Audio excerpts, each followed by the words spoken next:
everyone. So we are the group 5 and we are going to report our topic which is all about the impact of globalization and public administration on the Philippines.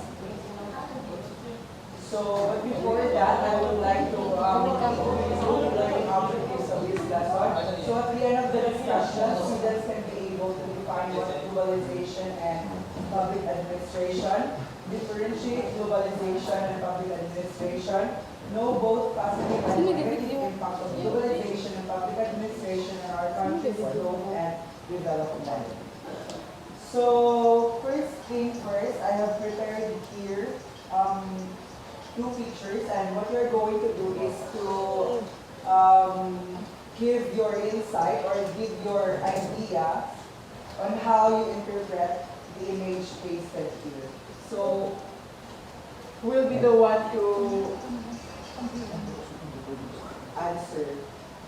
I need to next Ranilia. Hindi pa daw. Sige na, be. Ikaw na. Megs.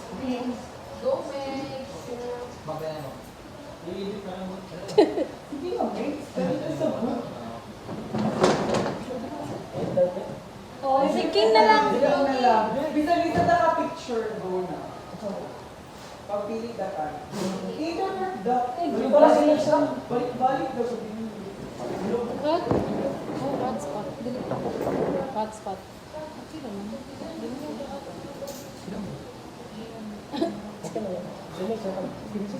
Ayun po yung mga participate.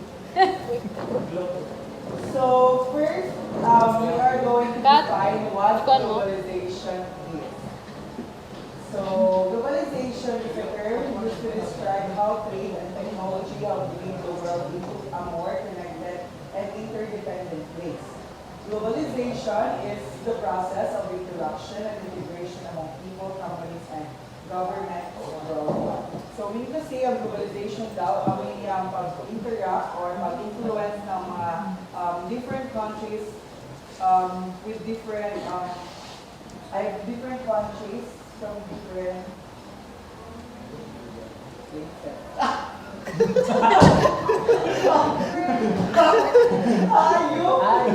The term globalization first appeared in the early 20th century. The first term was Ano ka, G? earlier Ilan ko lagi pero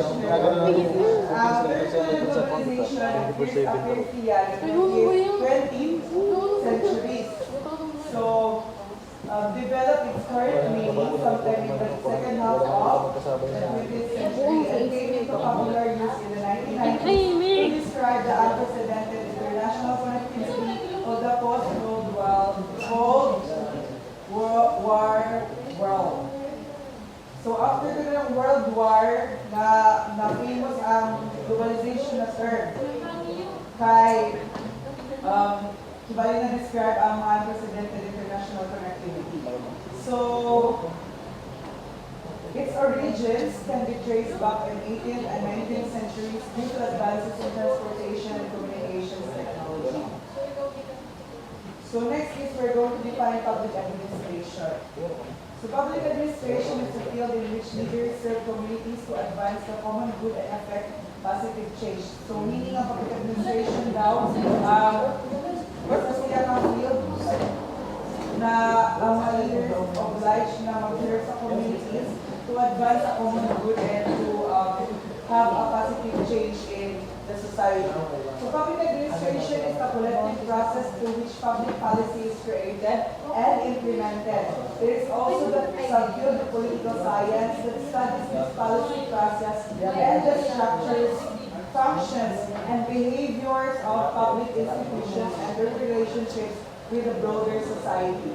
So meaning ang public administration daw is a collective process ng mga public policies na create and na-implement sa isa ka lugar. So it is also the subfield of political science, subfield to the sinang side, that studies the policy process and the structures. So next is we are going to know the Philippine administrative structure.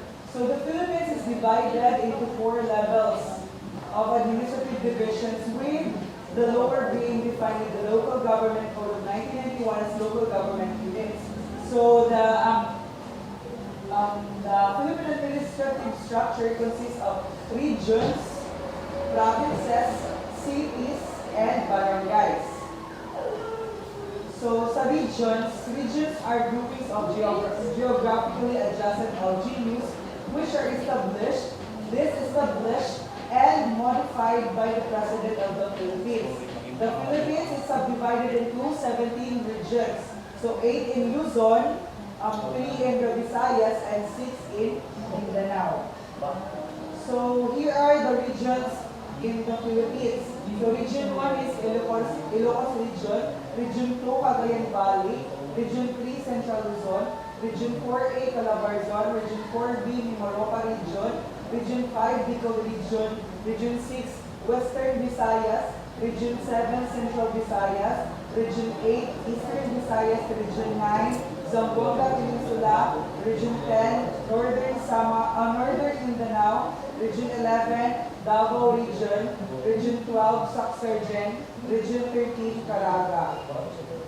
Then the NCR or the National Capital Region, then the Cordillera Administrative Region, then lastly is the BAR, the Bangsamoro Autonomous Region in Muslim Mindanao. So that's all.